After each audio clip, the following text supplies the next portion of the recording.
Assalamualaikum warahmatullahi wabarakatuh. Selamat datang kembali di channel Pegawai Muslim. Semoga informasi atau kisah yang kami sajikan ini bisa bermanfaat untuk kita semua. Selamat menonton.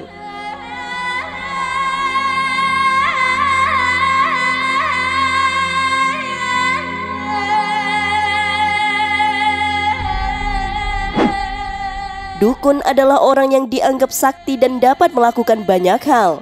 Mereka diyakini dapat mengobati santet ataupun penyakit-penyakit yang tidak bisa disembuhkan oleh medis. Dengan berbagai macam cara, mereka mencari orang-orang yang lemah imannya agar dapat menjadi korbannya. Dukun-dukun yang menggunakan pakaian keagamaan biasanya lebih dipercaya dan dianggap mengobati secara Islami. Mereka berpakaian layaknya orang alim.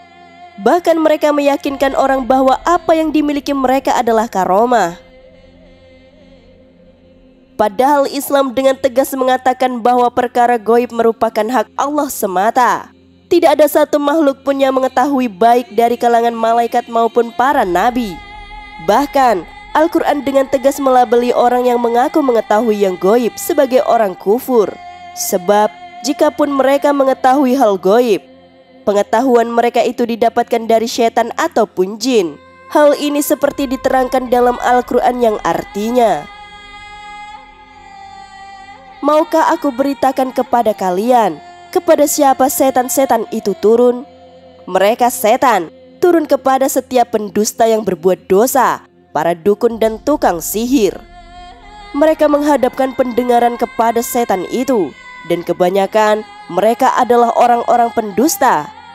Quran Surah Asy-Syu'ara ayat 221 sampai dengan 223.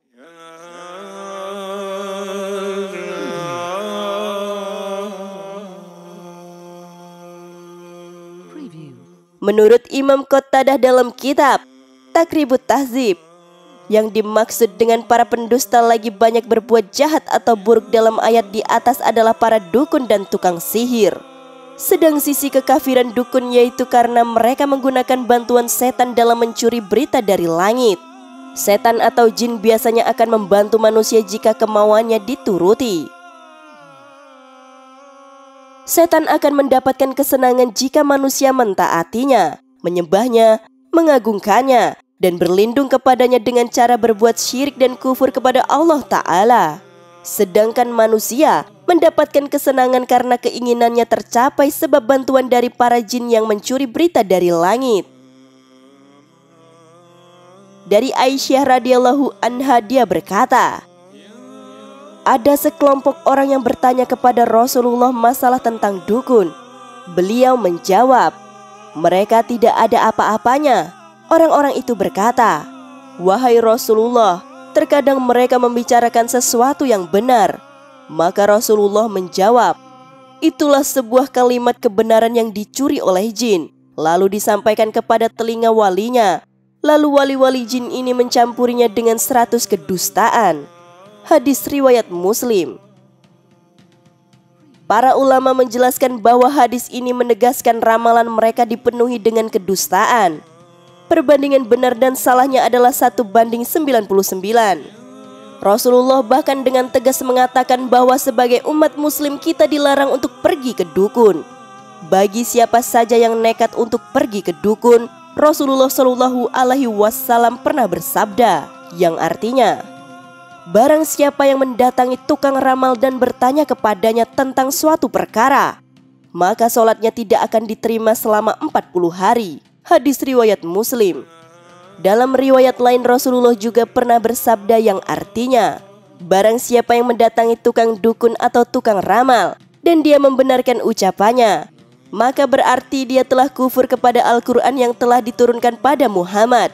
Hadis riwayat Ahmad dan Hasan. Bahkan hukum orang yang datang kepada dukun kemudian percaya kepada apa yang diucapkannya, berarti ia telah jatuh pada kekafiran. Rasulullah bersabda, barang siapa mendatangi dukun lalu mempercayai apa yang diucapkannya, maka ia telah kafir terhadap apa yang diturunkan kepada Muhammad. Riwayat Abu Daud dan Al-Hakim.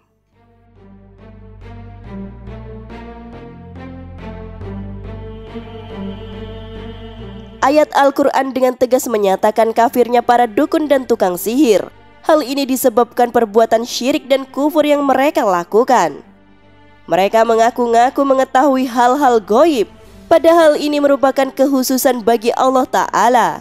Sebagaimana dalam Al-Quran yang artinya, katakanlah, tidak ada seorang pun di langit dan di bumi yang mengetahui perkara yang gaib, kecuali Allah. Dan mereka tidak mengetahui bila mana mereka akan dibangkitkan. Quran Surah An-Naml ayat 65. Ayat tersebut dipertegas oleh Allah dalam surah lain yang artinya, Dia adalah Rob yang mengetahui yang gaib, maka Dia tidak memperlihatkan kepada seorang pun tentang yang gaib itu, kecuali kepada Rasul yang diridhoinya. Maka sesungguhnya Dia mengadakan penjaga-penjaga malaikat di muka dan di belakangnya. Quran Surah Al-Jin ayat 26 sampai dengan 27. Imam Al-Qurtubi ketika menafsirkan ayat di atas beliau berkata, para ahli nujum dan orang-orang yang seperti mereka para dukun dan tukang sihir yang melakukan praktek perdukunan dengan memukul batu-batu kerikil, melihat buku-buku perdukunan atau mengusir burung sebagai tanda kesialan atau keberuntungan. Mereka itu bukanlah Rasul yang diridhoinya untuk diperlihatkannya kepada mereka perkara-perkara gaib yang mereka inginkan. Bahkan mereka adalah orang yang kafir kepadanya, pendusta besar atas namanya dengan kebohongan, penipuan, dan prasangka dusta yang mereka lakukan. Selain mereka telah kufur karena berpura-pura mengetahui sesuatu yang gaib, mereka juga bekerja sama dengan setan. Mereka melakukan perbuatan kufur atau syirik sebagai syarat agar setan mau membantu mereka dalam praktek sihir dan perdukunan. Para dukun dan tukang sihir selalu bekerja sama dengan para jin dan setan dalam menjalankan praktek perdukunan dan sihir mereka. Bahkan para jin dan setan tersebut tidak mau membantu mereka dalam praktek tersebut sampai mereka melakukan perbuatan syirik dan kafir kepada Allah Ta'ala. Allah Subhanahu wa Ta'ala berfirman yang artinya, dan bahwasanya ada beberapa orang dari kalangan manusia meminta perlindungan kepada beberapa laki-laki dari kalangan jin, maka jin-jin itu menambah bagi mereka dosa dan kesalahan. Quran Surah Al-Jin ayat 6.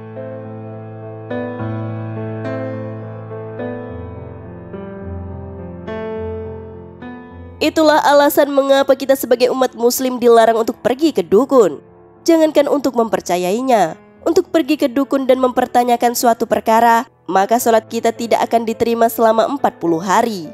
Apalagi jika kita sampai mempercayainya, maka kita akan menjadi seseorang yang kafir. Namun sayangnya, dalam masyarakat kita masih banyak orang yang masih mempercayai dukun. Bahkan ada orang-orang tertentu yang membela dukun dengan alasan dia membantu orang banyak.